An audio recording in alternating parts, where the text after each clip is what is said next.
Atualmente ele é médico, cardiologista, com ênfase em ecocardiografia dos hospitais Evangélico e Cassemes da cidade de Dourados. Estou falando do Dr. Alan Long. Eu me formei em Catanduva, em medicina, fiz 5 anos lá. A gente fez o internato em São Paulo. Quando chegou no último ano, no 6º ano que eu fazia o internato em São Paulo, eu conheci, eu chamo de mestre dos magos. Hoje eu não seria. Hoje eu estaria pensando em outra coisa. Se eu tivesse principalmente alguém que me orientasse na época. Eu me considero uma pessoa de sucesso pela família que eu tenho, não pela profissão, digamos assim. Então, eu sempre tive dificuldades que formaram, acho que a minha índole, meu caráter. Desde sair de casa com 16 anos para estudar fora, para fazer 2º e 3º colegial em Ribeirão Preto. Porque quando a gente quer alguma coisa de verdade, além da gente pedir em oração, que é muito importante, sim, que quando a gente pede com o coração devoto, né? Cada um colhe aquilo que planta, né? Isso é uma verdade. Então, se a gente não for atrás, ninguém faz por nós.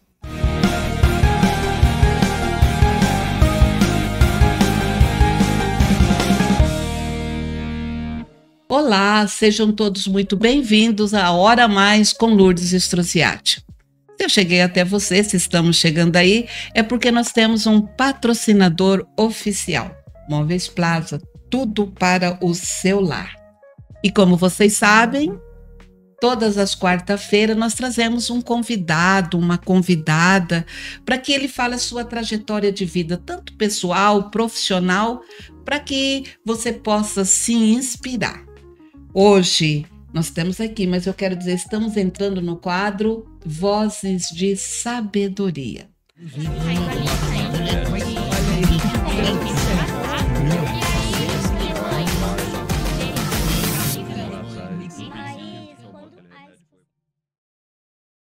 E hoje no nosso programa é um convidado. Vou começar falando para você quem é ele e tenho certeza que você vai se entusiasmar e nos seguir. Atualmente ele é médico, cardiologista, com ênfase em ecocardiografia dos hospitais Evangélico e Cassemes da cidade de Dourados. E também trabalha na UFGD, no HU. Veja que você vai se interessar. É mestre em Ciências da Saúde pela Universidade de Brasília. Preceptor de médicos residentes em clínica médica pela UFGD. E também é formada, olha esse nome, eu tenho certeza que você vai se interessar. Terapia Ayurvédica, olha aí, pela Fundação. Daqui a pouco nós vamos falar esse nome aqui, você vai entender já já. Estou falando do Dr. Alan Long. Doutor, seja muito bem-vindo, nossos agradecimentos pelo seu sim de estar aqui conosco no Hora Mais com Lourdes Strozziati. Prazer, Maria de Lourdes, é um prazer grande estar aqui em Itaporã, prazer grande estar aqui para a gente falar um pouquinho de medicina, né? Itaporã aqui reside um grande amigo meu, colega lá do HU em radiologia, o Eli, e queria agradecer o convite, estamos à disposição para conversar do que vocês quiserem. Doutor, nós sempre, quando vem o nosso convidado, a gente oferece um mimo. Esse é um mimo que a gente oferece para o nosso convidado com o Logan, né, Hora Mais com Lourdes Strozziati, e Vozes de Sabedoria, porque nós, quando trazemos alguém aqui, nós sabemos que é uma voz de sabedoria. O que nós conversarmos vai impactar. Linda caneca, já vem cheia, né? Ah, sim. Ótimo, já vem com brinde. Obrigado. E essa caneca, ela também é um brinde da Capricho Personalizados. Capricho Personalizados é fabricante de peças em acrílico, faz personalizações em diversos materiais, impressão a laser. Se você quer algo, dar um presente personalizado, procure a Capricho aqui em Itaporã, Mato Grosso do Sul. Doutor, nós sabemos que Diga. tudo tem um ponto de partida. Inicialmente, gostaria que o senhor nos contasse de onde vem doutor Alan Long e como você chegou a ser esse cardiologista chegando a Dourados. Tá, vamos falar resumidamente. Eu já estou com 53 anos. Senão o programa todo vai ser a minha vida, né? Eu sou santista de nascimento. Opa, meu filho vai amar isso aí, meu esposo também é santista. Nascido na Baixada Santista, meu pai, como bom bancário, a gente mudou bastante. E eu me formei em Catanduva, em medicina, fiz 5 anos lá. A gente fez o internato em São Paulo. Me formei lá, fiz clínica médica, fiz cardiologia. Acabei vindo para Dourados, depois de 10 anos em São Paulo. Saturou minha vida lá em relação à cidade. Cidade maravilhosa, mas muito atribulada, muito acelerada, muito violenta. Nossa. E acabei, por uma questão aí, digamos assim, de destino, vindo para Dourados, ainda solteiro. 2005 cheguei aqui. Já entrei na universidade, engatilhando um mestrado em Brasília. Minha namorada, atual esposa hoje, a Renata, que é médica também, acabou vindo para cá, entrando no concurso da faculdade. Assim tivemos 3 filhas maravilhosas. Olha. E depois de um tempo de cardiologia, eu entrei no meio da medicina ayurvédica, que é uma medicina milenar indiana, onde eu sou terapeuta ayurvédico, que é uma medicina mais voltado para prevenção, uma medicina que tem a ver com espiritualidade, onde tem a ver com essa parte mais mental do indivíduo gerando doenças. Então, acho que foi uma combinação muito acertada, que ao mesmo tempo que a gente faz o métier normal da cardiologia, a gente consegue mexer principalmente com as causas que levam às doenças cardíacas, que a grande maioria vai tratar o infarto, vai tratar a arritmia. A gente tenta mexer no que causa isso antes da doença aparecer. Nossa, interessante. Não é muito. Eu estava dando uma pesquisada a respeito dessa terapia aí, fala que ainda não é reconhecida, mas o SUS já disponibiliza. Isso é verídico mesmo ou só é informação? O senhor pode me dizer, não, doutor? Então, é algo que engatinha ainda no Brasil. Na própria Índia, a medicina ayurvédica ela foi muito abafada por conta do domínio do colonialismo inglês. A gente sabe que a Índia teve sua independência em torno de 1947. Sim. Olha só, foi ontem que conseguiu se livrar do colonialismo inglês.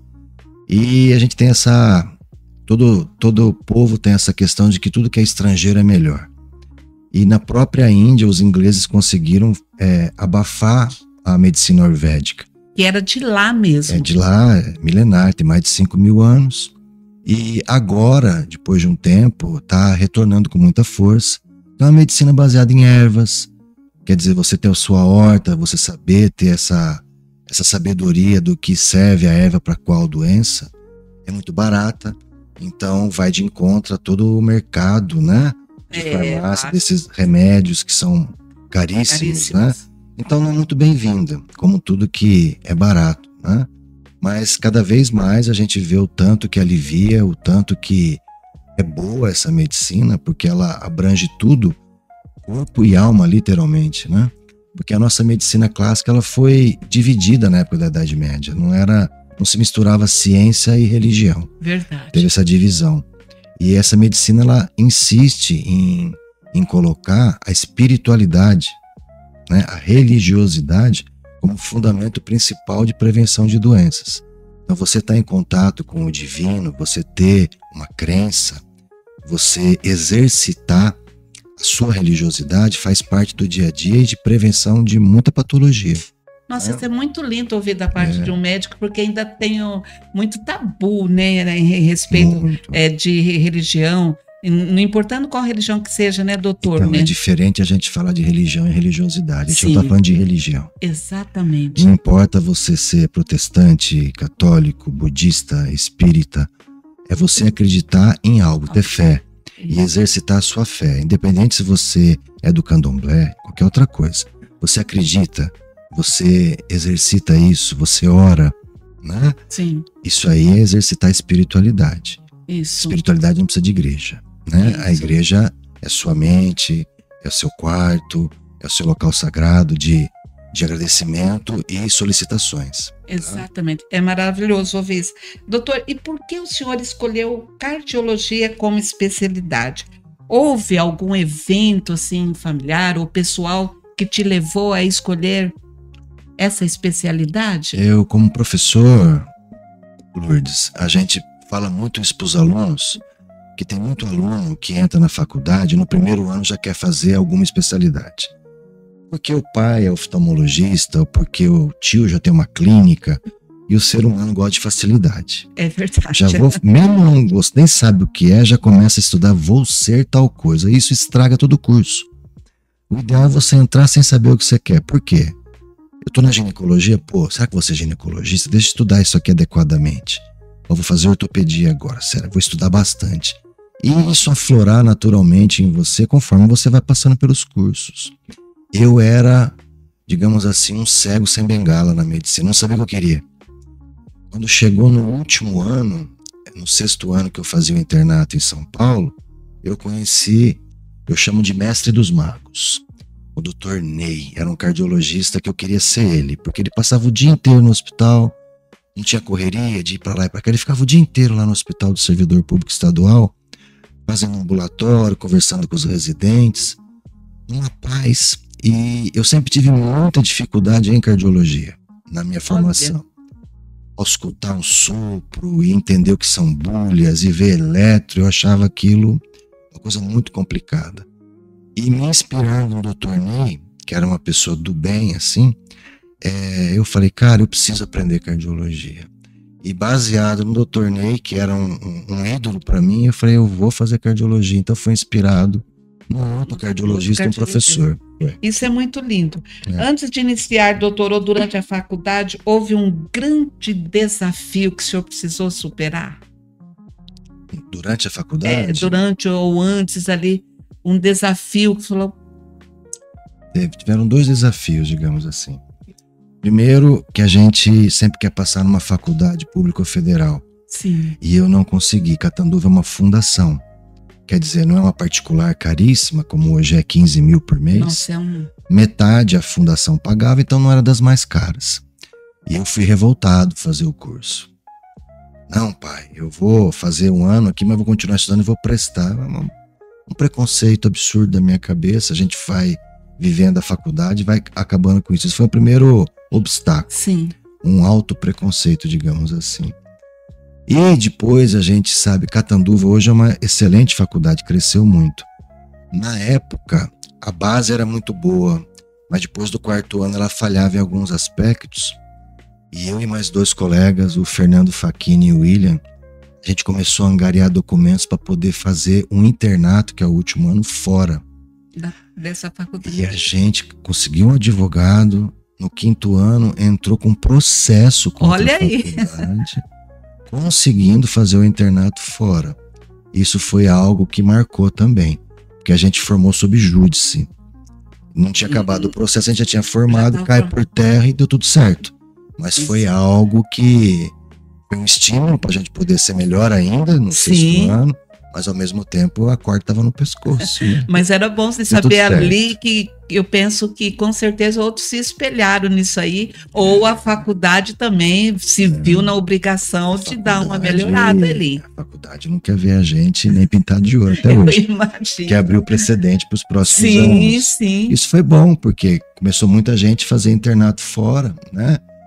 Mas assim, atrapalha um pouco a faculdade, porque perde os alunos, a mão de obra, né? É verdade. Ali. Mas tudo se ajeitou e tudo deu certo, graças a Deus. Doutor, o senhor já pensou em desistir da medicina? Olha, o que eu falei antes da entrevista para os meninos aqui do Dharma, né? Sim. Dessa força que rege a gente num caminho e não tem quem nos desvie, né?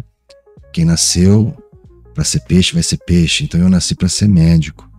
E nada me chamava para outro canto.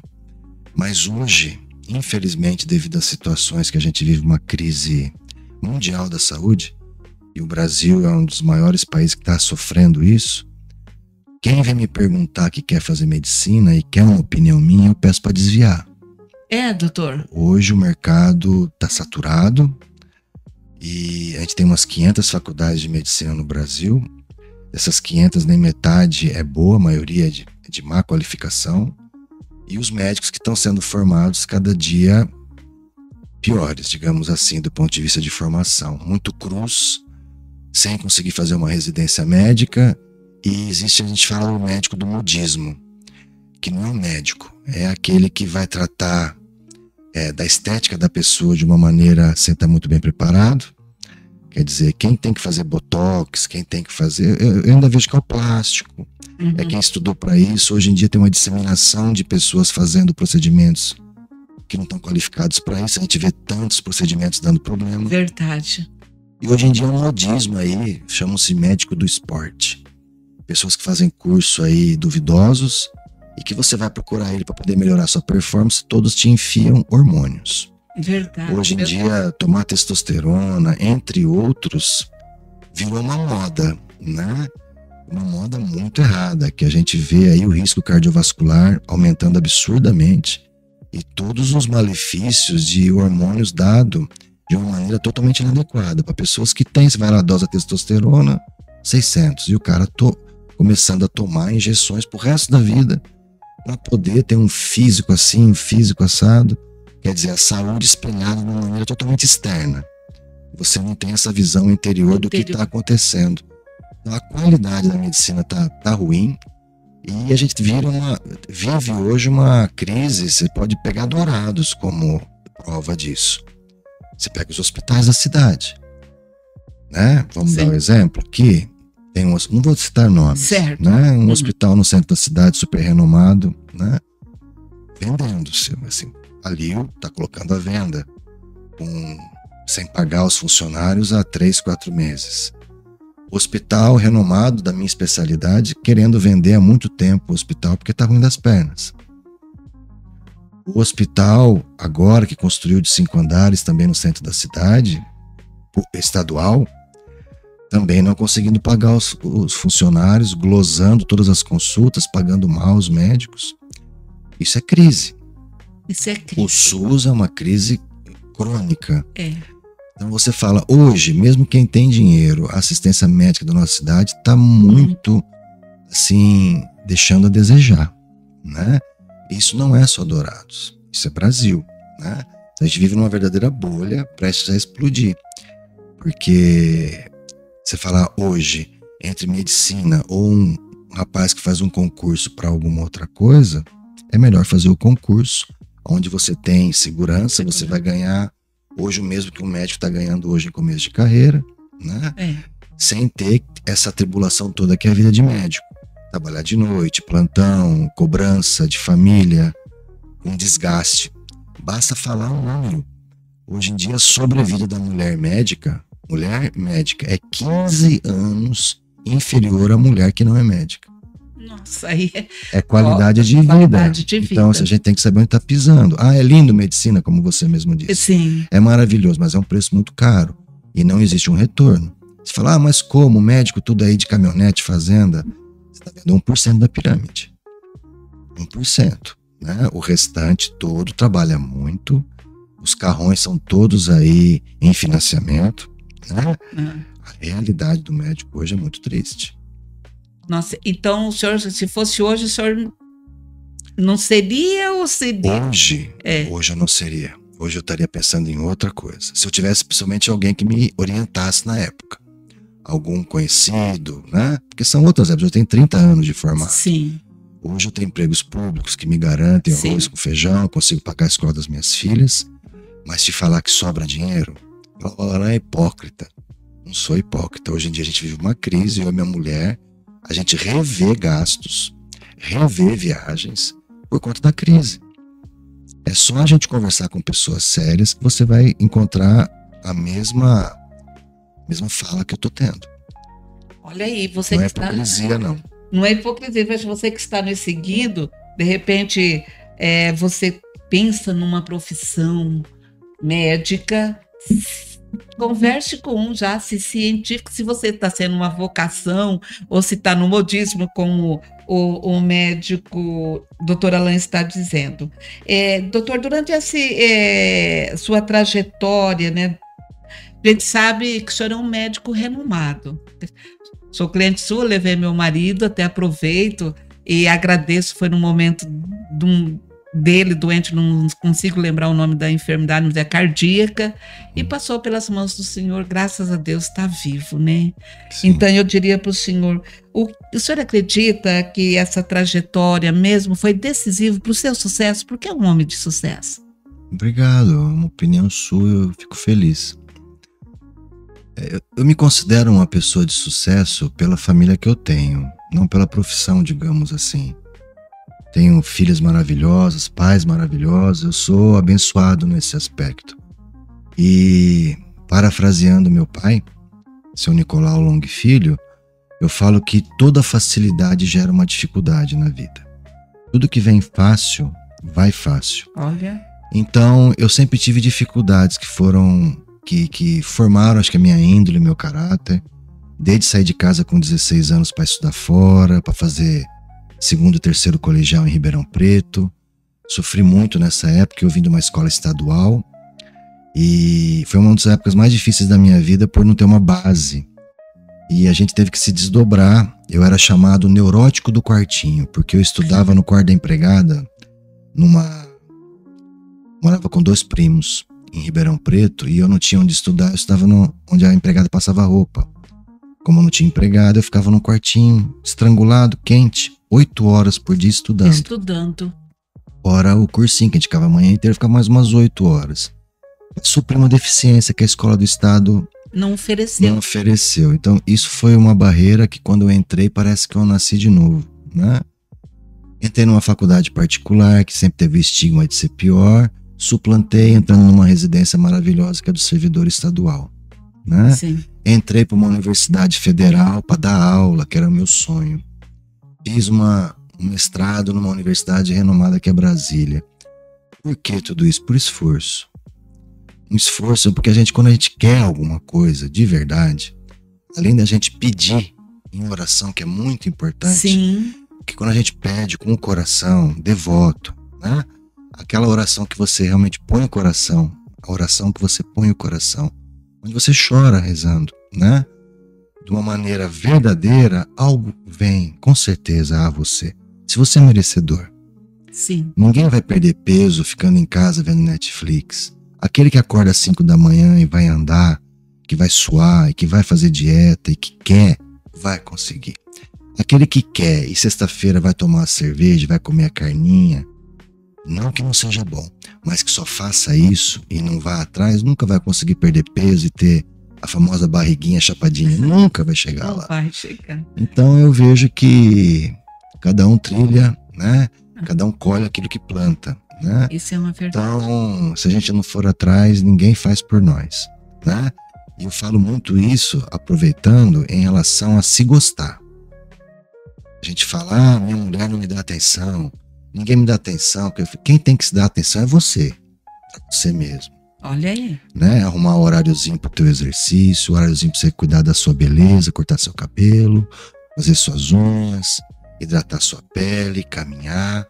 Se você não exercitar o autocuidado, o auto-amor, você gostar de você mesmo, nada dá certo, né? Olha, você que está me seguindo, olha o conselho que o doutor Alain Long, para mim já serviu bastante, porque tenho que perder peso, mas eu não estou fazendo. Acordar cedo eu acordo, mas ainda na decisão ali eu preciso. E eu achei muito interessante você que está nos seguindo aí. Se você quer, você precisa ir atrás. Estamos falando com uma pessoa profissional aqui, capacitado. Doutor Alain, nós sabemos, né? Agora o senhor um pouquinho dos seus desafios. Agora nós vamos passar para a saúde cardíaca. Vamos lá. Mesmo. Que eu acredito que os nossos seguidores estão ansiosos aí.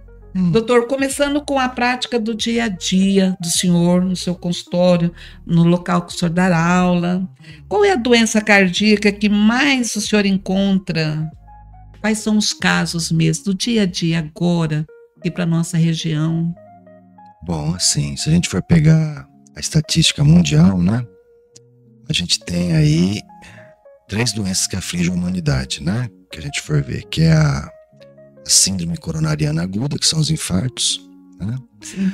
Os acidentes vasculares cerebrais, que nada mais é do que um infarto em outra região, que não o coração, o cérebro. E as neoplasias, que são os cânceres. São as 3 doenças que mais matam no mundo todo, né? E o que aparece no consultório são os pacientes que têm fator de risco para desenvolver essas doenças. Que normalmente o que é? O hipertenso mal controlado. Eu tomo um remédio. Se a gente pegar 10 hipertensos que sabem ser hipertensos e todos tomam remédios, quantos desses 10 realmente controlam a pressão, você sabe? Não, nem eu não. Isso aí serviu para mim agora, doutor, porque tomo remédio, mas eu também de controlar, de olhar. Então, tenho que confessar que de público. De 10 que sabem ser hipertensos, de 10 que tratam a pressão, só 2 controlam de verdade a pressão. O que é, doutor, saber ser hipertenso? O que seria mesmo, traduzindo? Saber ser hipertenso é você medir a pressão. Porque pressão não dá sintoma.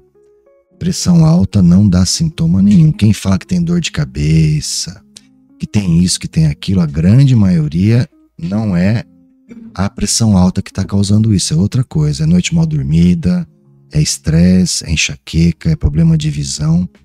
A pressão é silenciosa. Eis o grande problema dela. Se você tivesse com pressão aqui 16/9, né? E você desse uma dor no ombro, ótimo, você ia procurar ajuda. Agora tem um monte de gente, eu mesmo sou hipertenso, ansioso aqui com a sua entrevista, minha pressão tá 16/9, eu não sei. Só medindo. Então a ida ao médico, você se submeter a campanhas que existem em praças, em locais que medem a pressão, só assim você flagra a pressão alta. Olha aí, nós acabamos de ter uma aula agora. Eu falo por mim, eu preciso ser uma hipertensa de verdade, estar olhando aí.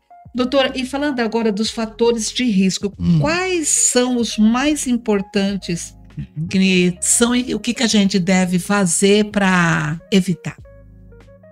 Então tá bom. Assim, falando de uma maneira bem abrangente, já misturando a medicina ayurvédica com a tradicional, né? Os fatores de risco clássicos, aqueles que a gente lê em livro de medicina do Ocidente, a gente vai ver que é pressão alta, diabetes, tabagismo, obesidade, sedentarismo, fatores genéticos que vão levar a problema, tá?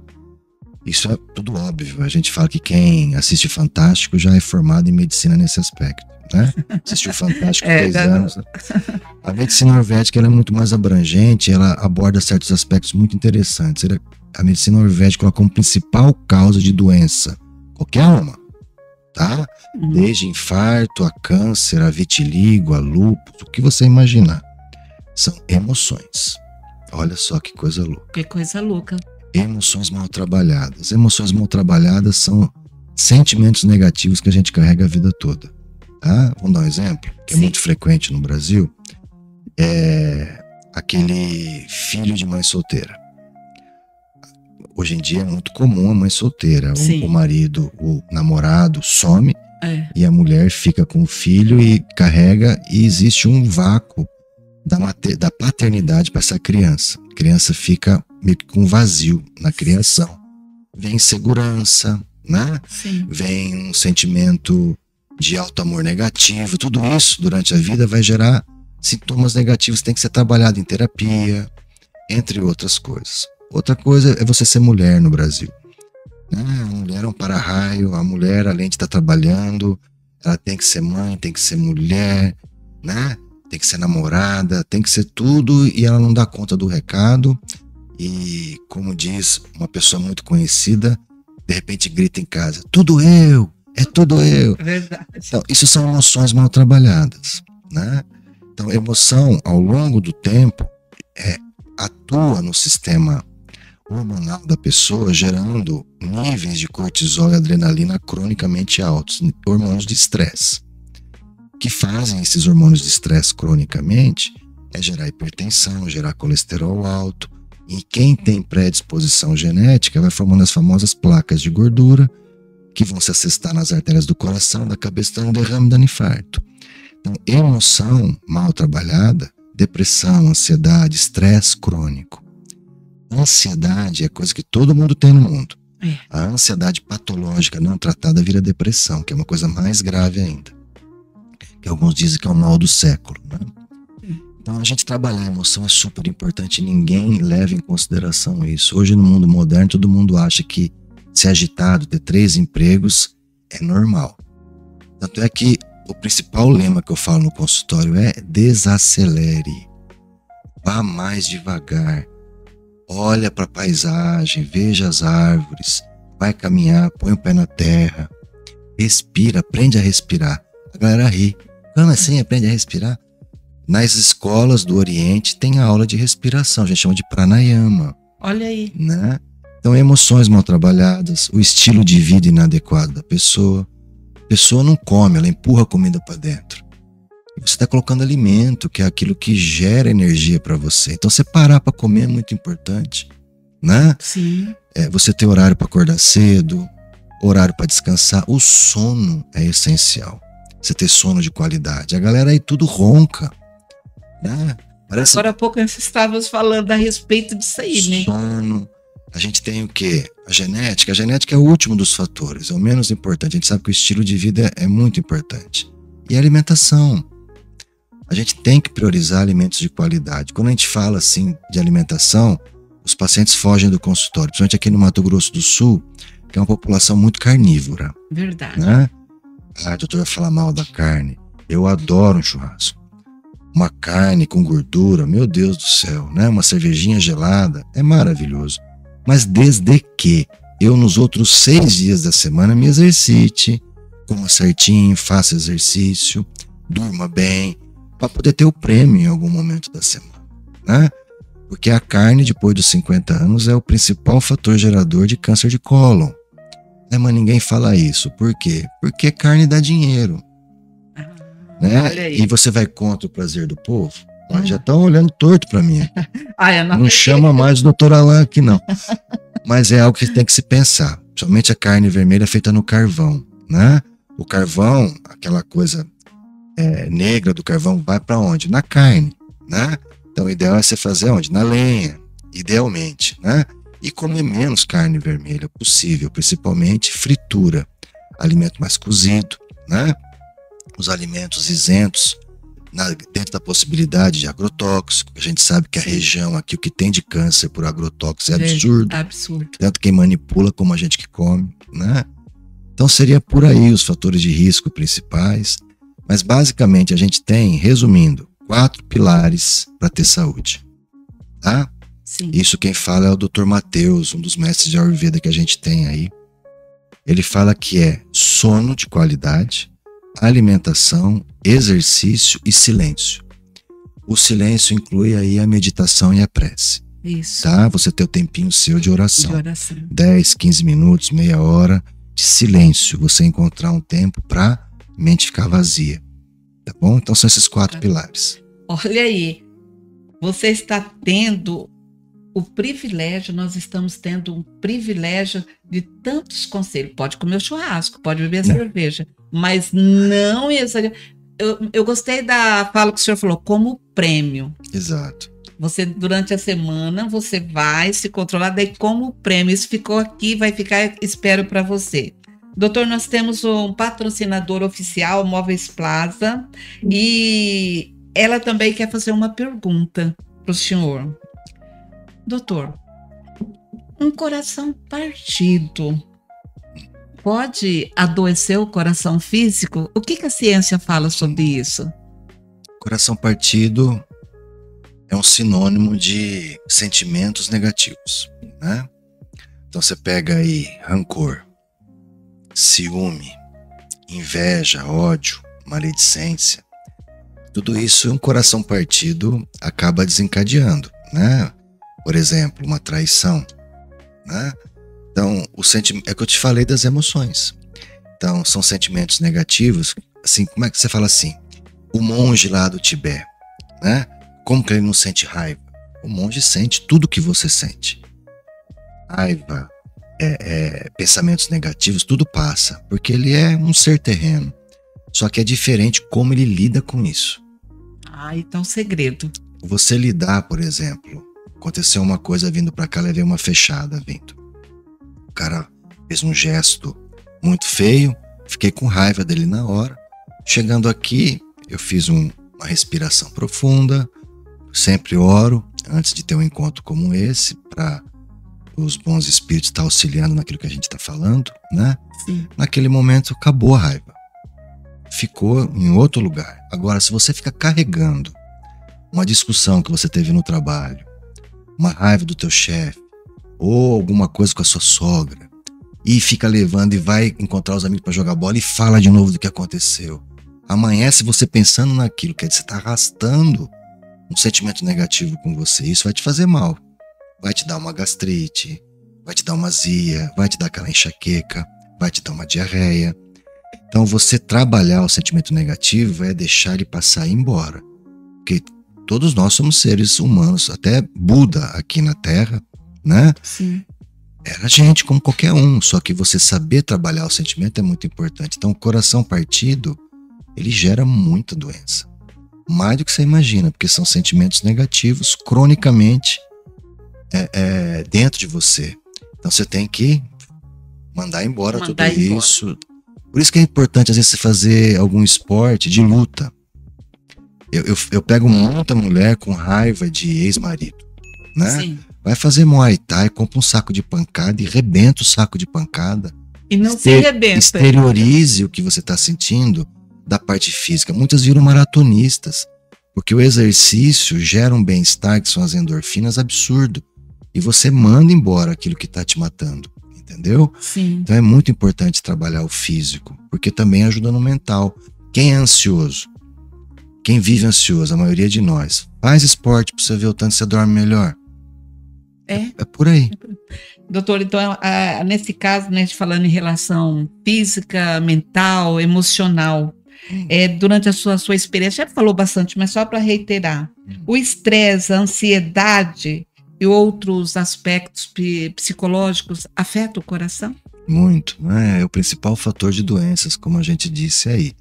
Só que existe um estigma, principalmente no homem, do homem ser durão, né? Homem não chora. Alguém já falou isso pra vocês? Homem não chora, que é isso, tal, né? Os índios são muito assim, né?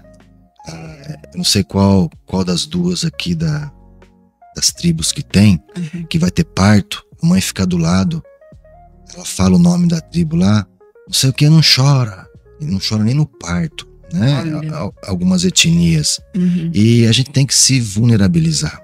Vulnerabilizar é você colocar aquilo que você tem como fraqueza, que sempre foi ensinado pra gente que você expor a sua fraqueza é você dar a cara, tapa pro inimigo, né? Mas você se vulnerabilizar pra pessoa certa, né? Um grande amigo, um pai, um irmão, um padrinho, ou psicólogo, que é uma pessoa que ganha pra isso. É maravilhoso. Então existe esse estigma da gente com psicólogo, eu falo psicanalista, com terapia. Sim. Que eu falo que se tivesse uma coisa que pudesse botar na caixa d'água para todo mundo beber, era terapia. Pra gente botar para fora todas as nossas angústias, todas as nossas ansiedades, nossos traumas, né? Porque a terapia faz a gente enxergar nosso problema com uma outra visão, fazendo a gente entender o processo do porquê que você é mal-humorado, porquê que você é fechado, porquê que você não gosta de sair, porquê que você tem certos problemas, certos empecilhos na sua vida. E isso faz você nascer de novo, né? Sim. Faz você se tornar uma pessoa alegre, faz você se tornar uma pessoa mais leve, faz você entender que a vida, a gente tem que se preocupar com o hoje.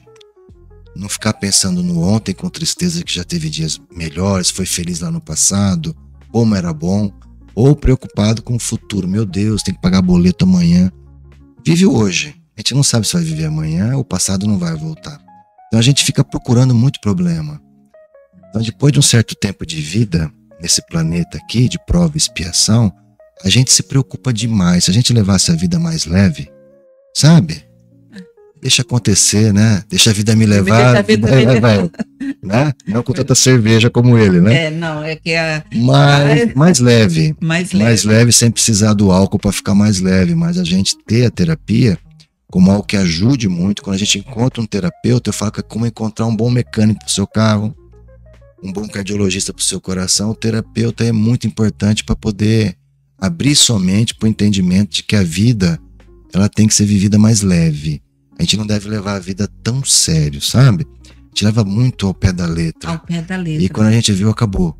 Sabe? Verdade. Então, curtir mais o dia e não ficar se apegando tanto a detalhes, né? Você que está nos acompanhando, eu espero que esteja gostando aqui da nossa conversa. Não é nenhuma entrevista, pelo que o doutor está falando conosco, você está nos dando uma aula, está expondo aquilo que ajuda-nos. Para mim está sendo importante. Se você está gostando, dê o seu like, compartilhe e se inscreva no nosso canal. Doutor, nós temos assim, a gente vê leigamente falando em avanços, inovações, né? Para aqueles que desejam cuidar bem do coração, o que o senhor recomenda em termos de mudança? O senhor já falou um pouquinho, estilo de vida, alimentação e atividade física, né? O que o senhor aconselha? Aí o senhor já falou agora, mais um ponto assim, para aquele que vai começar mesmo, iniciar. Certo. Assim, falando especificamente em mudanças, se você deseja atividade física, e tem que ser desejado, porque não existe outro caminho, a gente poder ter mais qualidade de vida, a gente sabe que depois dos 45 anos, a cada ano a gente perde 2% da massa muscular. As pessoas falam, meu metabolismo tá lento. Né? O Drauzio Varela, numa entrevista, o professor Drauzio falou, não tem nada de metabolismo lento. A gente perde massa muscular mesmo. Então, se a gente não fizer exercício de força, como a musculação, seria a dica. Musculação é maravilhoso. Junto com uma dieta rica em proteína, né? Para poder suplantar a perda muscular, nós vamos ser aqueles idosos que não conseguem levantar, que tem dor, reclamão, e que vai ficando cada vez mais com perda óssea, perda muscular, cada vez mais acamado. Então, quando a gente perde o movimento, a gente adoece, né? Mas para poder iniciar uma atividade física, principalmente depois dos 40 anos de idade, consulte um médico. Eu não estou falando para o cardiologista, não. Idealmente o cardiologista, mas alguém que veja como você está antes de você começar a se exercitar. Eu dou um exemplo de um colega médico aqui, que depois dos 50 resolveu sair de Dourados e vir de bicicleta para cá, sabe? Olha aí. Não, vou lá, vai. Anginou no caminho, SAMU pegou, 3 artérias entupidas, infartando durante o exercício. Quer dizer, exercício mata a pessoa que tá doente e às vezes não sabe. Não sabia que estava. Não sabia que estava. E também um exagero aí. Também. Quantos quilômetros? Cabeçudo. 17, 18 quilômetros. Foi, mas as pessoas querem efeito imediato. Em vez de andar, querem correr, né? Então, procure alguém, faça um exame físico, principalmente uma conversa bem tirada, né? Exames como elétrico, uma esteira bem feitinho, para poder te preparar para o exercício, tá? Isso vale para qualquer idade. A gente faz depois dos 40, mas tem muito gurizão aí que tá jogando bola por aí, às vezes cai duro porque tem doença como miocardiopatia hipertrófica e não sabe. Olha aí. Então, sempre é interessante. A gente não tem desculpa. A gente tem médicos na rede básica, né? Que vai fazer um exame, que vai conversar. E quem tem um convênio, tá cheio de médico aí para poder estar avaliando, vendo você antes de começar uma atividade física. É só conversar com o dono de academia, para ver o tanto de susto que não estão levando. Então, isso é até uma advertência que eu faço. Quando você for entrar na academia, se tiver mais de 40 anos, e o dono da academia não pedir uma avaliação médica para você, troca de academia.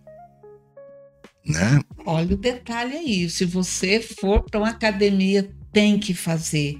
E também não é a dica que ele deu primeiro, nós temos que nos preparar, conversar. E também, doutor, lá na academia tem um bom profissional, né? Para não deixar ir fazendo aquele monte de aparelho, alguma coisa. Orientação, né? Sim. Principalmente academia de musculação, mal orientado, você vai ganhar doença, né?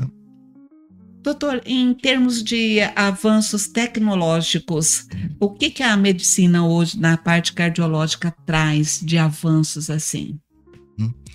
Bom, a cardiologia foi uma das especialidades que mais avançou aí nos últimos 20 anos, né?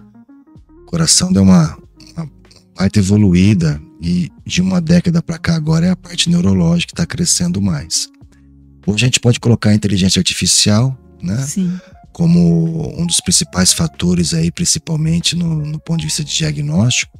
Os radiologistas vão perder o emprego, né? A gente sabe que a máquina acerta mais diagnóstico que o homem radiologista vendo as imagens.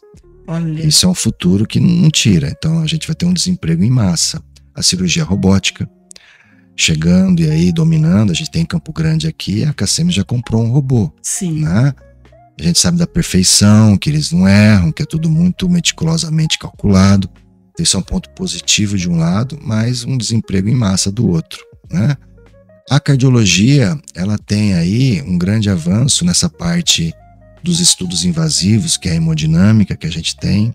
Antigamente tinha muita cirurgia cardíaca, que tinha que abrir peito, parar o coração. Hoje se faz muito os stents, que são as angioplastias, que através de catéter, entrando na tua artériazinha pela perna, vai dentro do coração e consegue abrir os entupimentos, né? Esse é um avanço, né? É um avanço que já tem mais de 30 anos, pelo menos, aqui, né? Sim. E vem se aperfeiçoando. E a cirurgia cardíaca também. Hoje em dia a gente vê cirurgia microinvasiva, em vez de abrir todo o peito, fazem microcortes na lateral do peito, com o coração em movimento, trocando válvula, né? Então, esses avanços são grandes, médicos, né? Só que o que a gente avançou exponencialmente no termo de inteligência, né? O homem foi para a Lua, a gente moralmente está fazendo o efeito inverso, né? O homem cada dia mais do ponto de vista moral, vide as guerras, vide a fome. Depois do Covid eu achava que ia ter mais empatia entre os seres, mas a gente pega o trânsito de Dourados aí, o trânsito reflete a educação de um povo, né? O tanto que um quer passar em cima do outro, né? Sim. O tanto de gente que não respeita a faixa de pedestre. Vou parar na vaga do deficiente físico só um pouquinho. Às vezes vai chegar naquela hora ali, você está ocupando. Fila dupla nas escolas, né?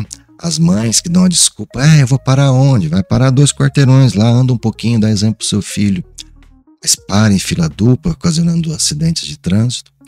Então, moralmente, a gente está de ponta cabeça, né? Cada um quer o seu, cada um... Se está bom para ele... Se está bom pro vizinho, que se exploda. Se tem uma civilização, um povo, uma raça, que dá exemplo disso são os japoneses. Os japoneses, antes de fazer qualquer coisa na casa, ele pergunta para os vizinhos de todos os lados se não vai incomodar, ou avisa. Quer dizer, eles têm um senso comunitário absurdamente desenvolvido. Nosso povo, se tem um defeito, é a educação. O brasileiro é maravilhoso, um povo acolhedor, um povo festeiro, mas mal educado pra caramba, viu? Infelizmente. Infelizmente. E como nós devemos fazer, doutor, na sua opinião, para melhorar isso aí? Cada um fazer a sua parte. A gente não adianta querer mudar o mundo.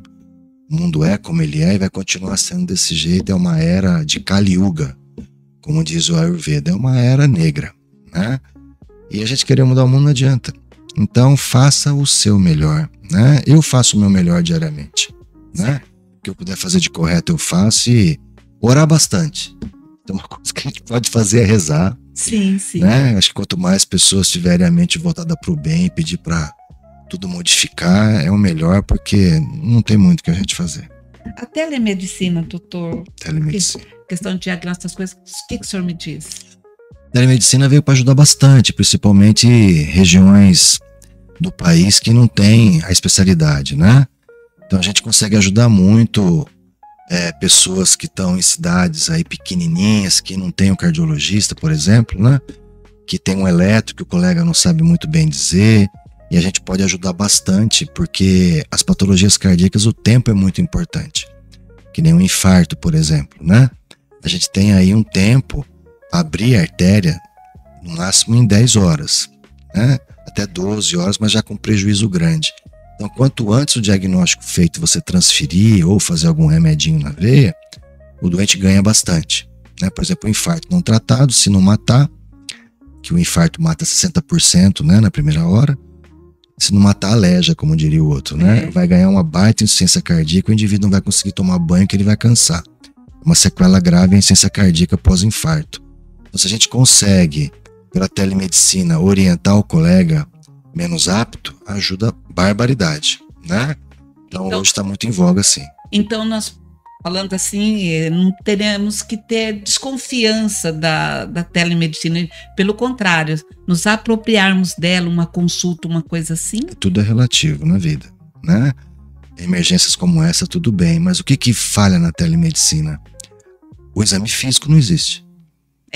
Né? Eu não vou conseguir auscultar o seu pulmão para ver se é uma pneumonia, se você está em edema agudo de pulmão, não vou ouvir um sopro. Ainda existem certos limites, tá? Então uma consulta bem feita é aquela consulta que eu estou olhando no teu olho, que eu vou tocar na sua mão, vou sentir o pulso, é o ideal, certo. Tá? Mas, por exemplo, um terapeuta, ele vai falar, o ideal também é ver o doente ao vivo, mas é também tranquilo, não tem tanto problema de eu estar falando com você à distância, você contando para mim seus problemas, seus traumas, e a gente conseguir arrumar uma solução. Então, para alguns problemas muito bons, para alguns não tão bons assim, entendeu? A gente então tem que saber escolher nesse momento o que dá e o que às vezes está nas condições, né? Como o senhor disse, questão de distâncias, né? Lugares longínquos. Quem não tem cão, caçar com gato, né? O que dá para fazer naquele momento faz, que nem o Ayurveda. É muito importante eu tocar em você, em sentir sua energia, em a gente conversar, fazer um exame da sua língua, né? Te ensinar a respirar, entre outras tantas coisas que o Ayurveda faz. Então essa consulta ao vivo é muito importante, né? Já consultei um rapaz outro dia, ele queria que eu visse um teste ergométrico dele. Ele me mandou, eu vi o teste ergométrico, a gente conversou sobre o exame e outros exames que ele precisava fazer, resolveu a vida dele, né? Então, assim, colocar pontos positivos ou negativos, a grande maioria é positivo. E essa terapia, doutor, tá difícil para eu falar um nome. Ayurvédica. Tem algum local ou só um profissional que tem essa terapia, que aplica o dente de Dourados, nossa região, tem isso aí? Não sei se eu me expressei bem. Sim, assim, são poucos os centros que têm isso. Que nem aqui em Dourados, a gente não tem, por exemplo, uma farmácia própria. Com as ervas, manipulações, a gente tem que trazer de São Paulo ou trazer de Araguari, da fazenda de um professor meu, Dr. Ruguet, que ele planta, né? Tem essa limitação. E os procedimentos também, são vários. Procedimentos de oleação, que a gente usa muito óleo, tanto externo como interno, também é um pouco falível, ainda precisa melhorar bastante. Tá? A gente tem pouquíssimas pessoas que fazem. Tem uma colega, Sandra Zambuja, que é professora de yoga, que faz alguns procedimentos, mas não todos, porque ela não é médica, precisa ser médico para fazer alguns procedimentos invasivos, né? Entendi. Que não tem como ela fazer. Então a gente precisaria de um centro aqui, né? Com pessoas que se unissem e fizessem um centro de tratamento ayurvédico. Mas para isso a gente precisa ser milionário, não depender de dinheiro, né? Para poder abrir, porque os rendimentos eles vão engatinhar e a gente não consegue se manter. Entendi. Então é uma coisa aí que a gente tem que ir devagarinho e cultivando. Tá certo. Tá? Bom, nós estamos chegando quase ao final da nossa conversa, nosso bate-papo, então eu insisto com você. Eu acredito que você esteja gostando. Então, se você está, compartilhe, dê o seu like e se inscreva no nosso canal. Doutor, existe algum caso ou paciente que realmente marcou a trajetória da vida do senhor como cardiologista? Um paciente, um fato, algo que ficou? Assim, a gente já está com 30 anos, né, de estrada, e eu falo que eu já escreveria já uns 2, 3 livros, né, da nossa vida, dos causos, né? Eu costumo falar para os alunos, se a gente sentar em boteco, a gente fica 5, 6 horas conversando. Cada doença que eu falo de um caos, né? Sim. Um caos diferente, né?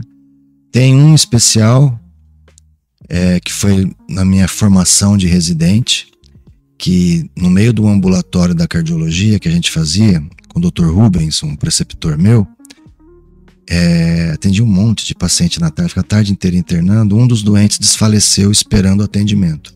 Parou. Teve uma parada cardíaca.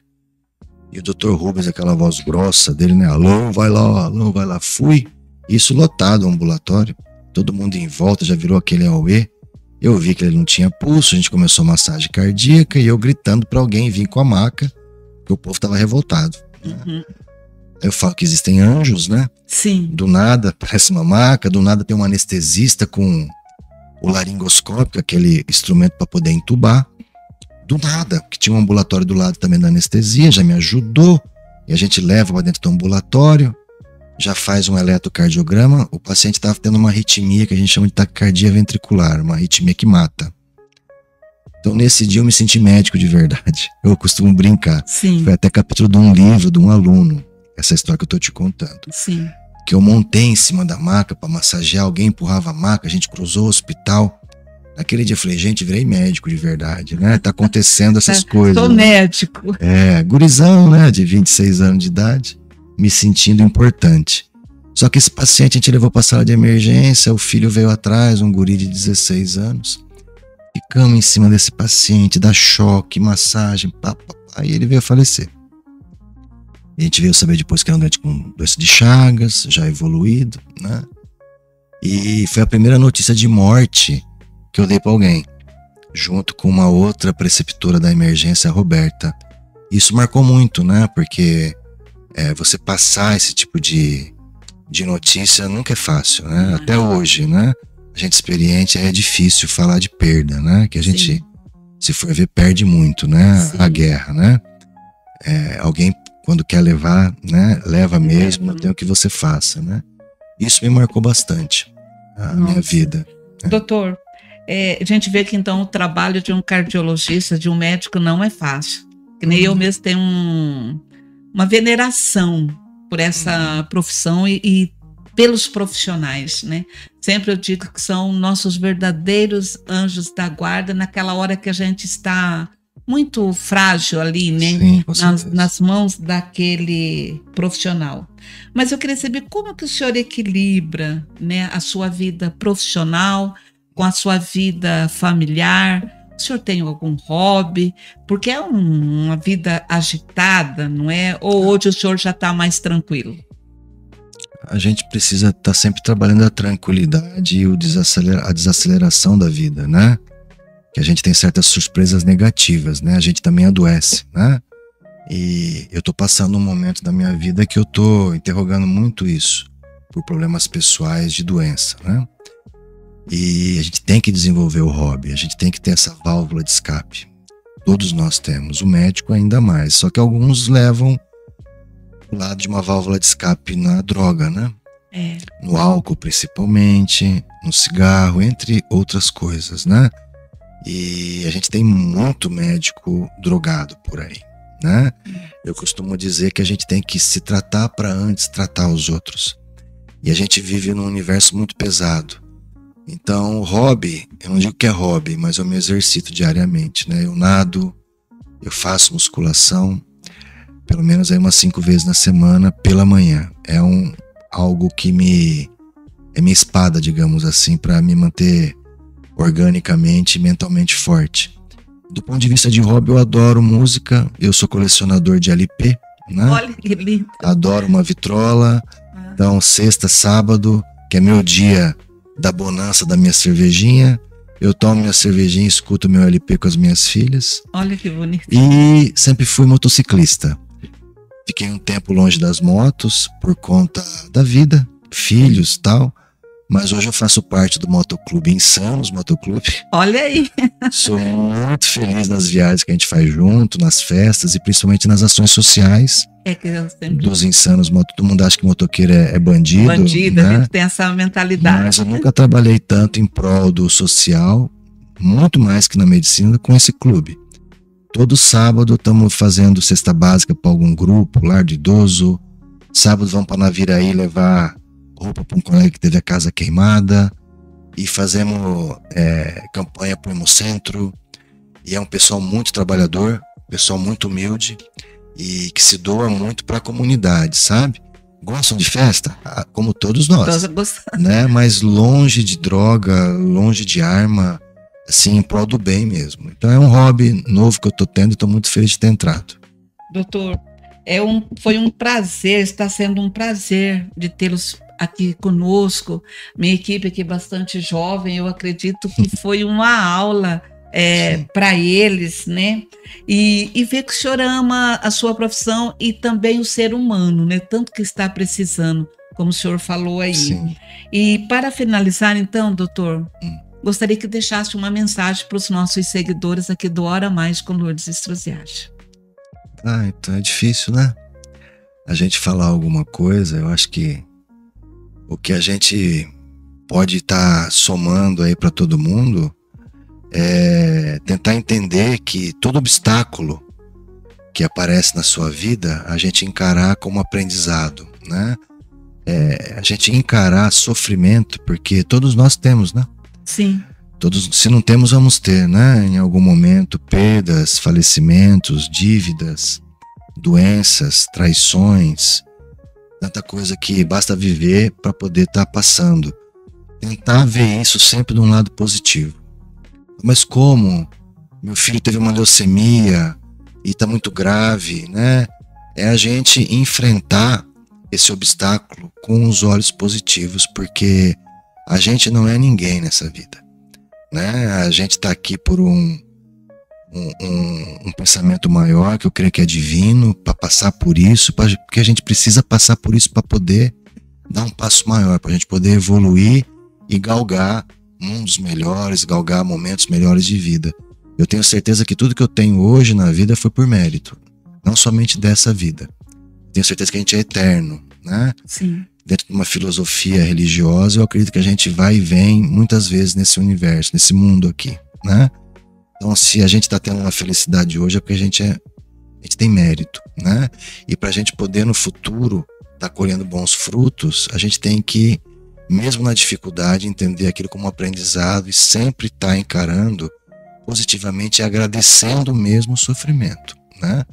Então, tá com uma doença, tá no hospital, tá na UTI, vai precisar operar o coração, agradeça a oportunidade, você tá passando por essa experiência, porque vai te fazer uma pessoa mais forte.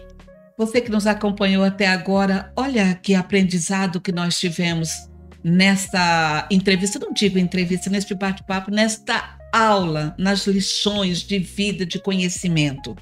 Então eu quero agradecer pela audiência e por estar nos seguindo. E eu quero dizer, dê o seu like, compartilhe, se inscreva. E agradecer ao nosso patrocinador oficial Móveis Plaza, tudo para o seu lar. E quero dizer para você, até o próximo episódio.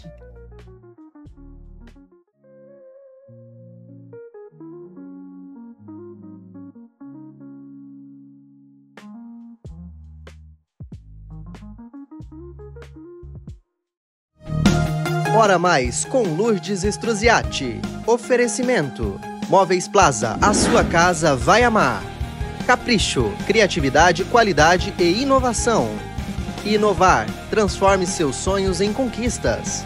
Projeporan, sua parceria no campo e nos negócios. Ideal, o material ideal para sua construção é aqui. R1 Modas, aqui a exclusividade é você.